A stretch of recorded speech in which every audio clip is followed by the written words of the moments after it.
Hi guys, welcome back to my channel. So today I thought we would do a slightly different tutorial where I have been through all of my old makeup that I've had for years, makeup that has been around for years, makeup that's kind of been like forgotten about here on YouTube because there's always new launches, new makeup, new brands coming out all of the time. And this is kind of like the products that I know were amazing, that I think still are amazing. But we just stopped using them. We've kind of put them to the back of our drawers because we've got newer stuff, more exciting stuff, fresher stuff, and that we just don't use these things anymore. We don't see them on YouTube anymore. We don't hear people talking about them anymore because they are old news, but they are still really good. So I thought I would get them out the drawer, put them back on my face and see why I fell in love with them in the first place. So let's get started.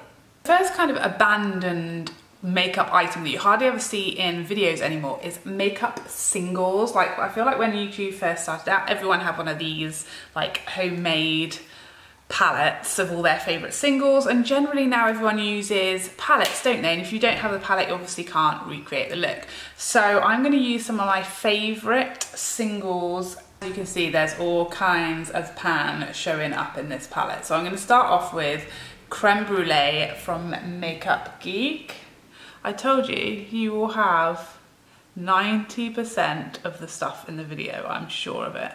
I'd love for you to let me know down below how much of the stuff in this video you had, because I think that's always just like really important, isn't it? If you're watching a makeup tutorial, the first thing is like, oh God, I don't have any of this, and then you're immediately trying to like look for dupes. This is one of the best shades for like a single shadow, like quick going to work look. These shadows blend like a dream. They blend out really nicely, so they pick up quite a lot of product. They, they are quite dusty and have a lot of kickback, which I like because it means you're getting a lot of pigment and you're getting a lot of like blendable pigment as well. So you can just literally pick up a load, buff it for a little while on your eye, it blends out really, really nicely, and then you're done. And this is what I would wear, just this, quite a lot to work, just all over the crease. Next, I'm going to go in with MAC's Brown Swift, which is this rich brown, reddish brown shade down below. One of my fave MAC shadows. This used to just be like my everyday makeup look. This is what I did literally every single day for about a year. On the lid, I'm going to go in with Makeup Geek's Peach Smoothie. I mean, doesn't really get any more old school than that, does it?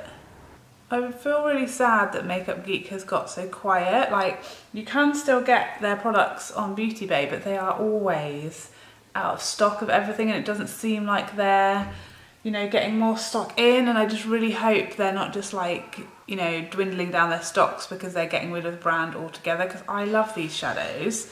And as you can see, I'm hitting pan on them and I'm gonna want to replace them.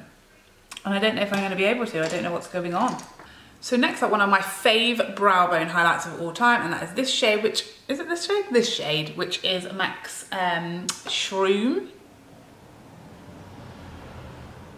I love this for like highlighting my inner corners and my brow bone, because it is like a sort of shimmer finish, but it's not glittery, it is just like shimmery, I guess, and it's got that sort of almost like iridescence to it. It's just really pretty and soft. So of course mascara, it was going to be the Maybelline Lash Sensational, and as much as this has been around forever, it's always going to get used, and it's always going to be a favourite of mine. Definitely my favourite affordable mascara of all time. Such a good staple. It always worries me because I find these mascaras and I feel like I am like the curse of mascaras, because they always seem to get discontinued, like my favourite ones.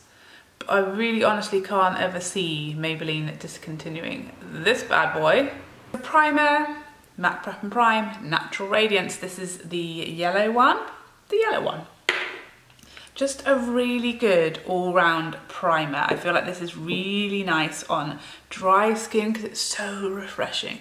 I don't really notice it giving me any like sort of radiance or like glowiness to my foundation or anything, but it does feel very hydrating. It does give me a nice base for foundation. It just does feel lovely on the skin. It just doesn't ever cause me any problems. Like this is the, if I want to use my Marc Jacobs foundation, which we all know is like the most trickiest foundation to pair with a primer, this is the one I go for because it's foolproof. So for foundation today, Nars All Day Luminous Weightless Foundation was my ride or die foundation for so long. I can't even tell you. I haven't used this for an age, just because foundation's coming out all the dang time, and this one has just fallen off the back of my radar, you know? It happens, it happens. If you haven't noticed, by the way, or if you just, this is your first time watching, I've caught the sun over the weekend. So you can see my face because I do really keep a lot of SPF in my skincare, and I keep my face out the sun, always have like hats on and stuff in the sun, or just keep my face in the shade. So my body has already, from like one day of sun that we had here in England, got way more tan than my face. I'm pretty sure this foundation is supposed to be like, well, it's called All Day Luminous. By no means do I find it to be a luminous finish foundation. I kind of find it to be like a natural matte, basically. And before anyone tells me, I know that this foundation is supposed to be applied with hands for your best results, but I just don't like that. I don't like it. I don't like getting dirty hands. So it has a really good coverage. You can build this up to full. Right now it's more of a medium-ish on me. But yeah, to me it's like a bit of a sort of, it's maybe a satin matte. So next up, and excuse the packaging, this is the MAC Pro Longwear Concealer, and I have it in this little sample pot. Reason being that I like to mix 2 shades of this together, so I get the 2 shades and then I just mix them in my little pot. Now this was, as you guys probably know, my favourite concealer of all time. I tried the Shape Tape and I went back to this. I tried the new MAC one, which I really didn't get on with, went back to this. I tried like the Maybelline Age Rewind, which I quite like, but not as much as this one.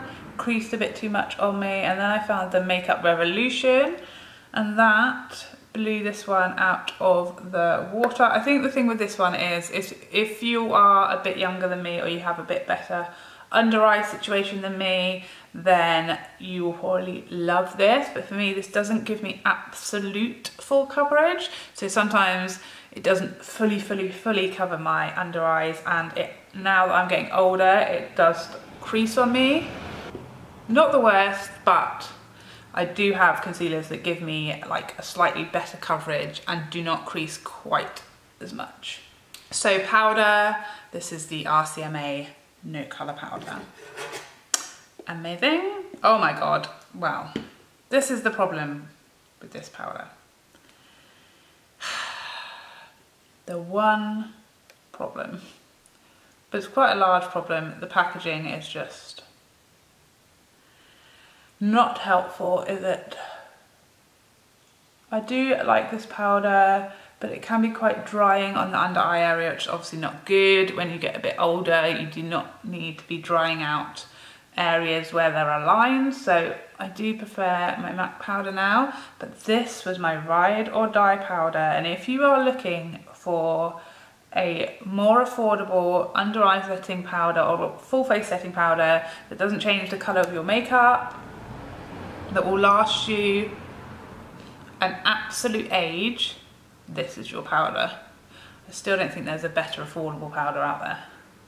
So for bronzer, MAC's Give Me Sun. If you don't have this, or you haven't owned this at some point, I don't even know what you're doing. What are you doing? Got to have tried this. For me, I don't really gravitate towards this in the winter because it is very warm. It's quite deep. I mean, you can definitely go quite light-handed with it and get a more natural bronze for like my skin tone, or lighter. But yeah, the reason I bought this because I saw people like Desi Perkins using it, and obviously she is a lot more tan than me. But it is very warm, so if that's not your bag, this wouldn't be for you. Slowly starting to get closer to the colour of my body. Highlighter, There's only one. It's the Mary Lou. I mean, again, if you don't have this, you haven't tried this. Such a nice highlighter, so pretty, can really build this up to be like cray blinding. It's so pretty, it's so easy to work with, blends so nicely, it's such a like flattering shade. Obviously if you have really dark skin, I don't know if this will work because it'll probably leave a cast on you. But if you are very fair up to like my skin tone, maybe around like a NC35, it's just so pretty. Even though I have highlights I prefer to this nowadays, like the Amrezy or Max Whisper of Guilt, which they brought back, like I still don't prefer any of those over this one in the inner corners because it's just that icy shade, and I just feel like it gives such a pop in those places where you want a really intense highlight.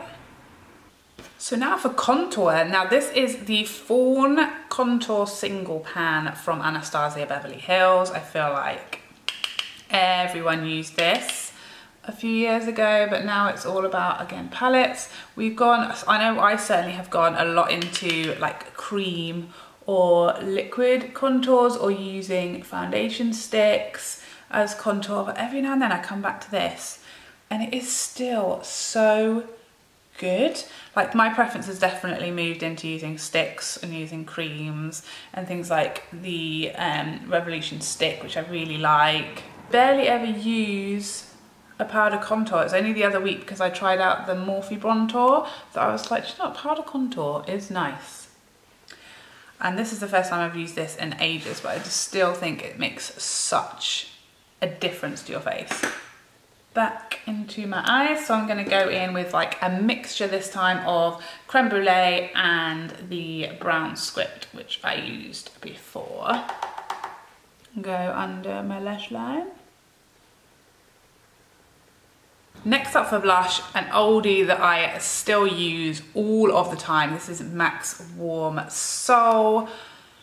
It's the perfect blush. If I'm ever like not sure like what blush goes with this look, what blush won't, you know, fight with my eyeshadow or the lip that I want to do, it's Warm Soul. It's just so inoffensive, so easy to use, gives such a nice glow to the skin because it has that luminous mineralized finish. It's just so pretty, it's so easy to wear, it goes with every makeup look. You can be really heavy-handed with it and it won't ruin your life. It's just still one of my all-time favorite blushes. So for lips, MAC's Strip Down, one of the ultimate liners. It's like my ride or die combo for so many years. This is Blankety from MAC. I mean, look, and this isn't even my first one. So of course we're going to be using the original Fix Plus to set my makeup. I feel like we've got a lot of powder on today, and I mean the ultimate original facial spray. Obviously everyone now has setting sprays, everyone has setting mists or finishing mists, and now we're getting glowy mists, shimmery mists, body mists, all kinds of mists. But this is the old school.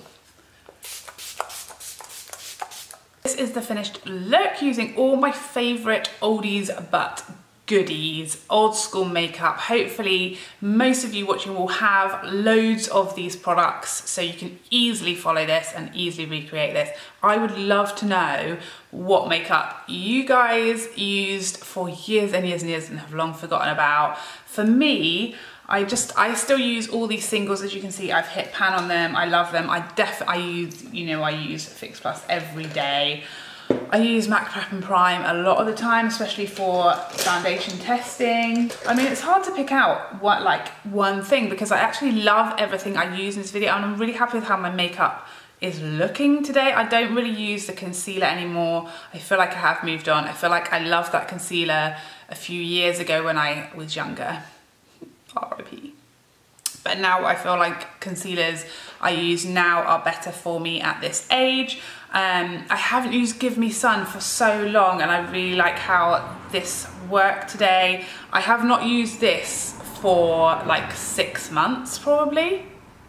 I can't remember the last time I used this, not for a very long time, and I'm loving how this is looking. I'm not having any issues. It's not sinking into my lines. It looks very flawless, very smooth.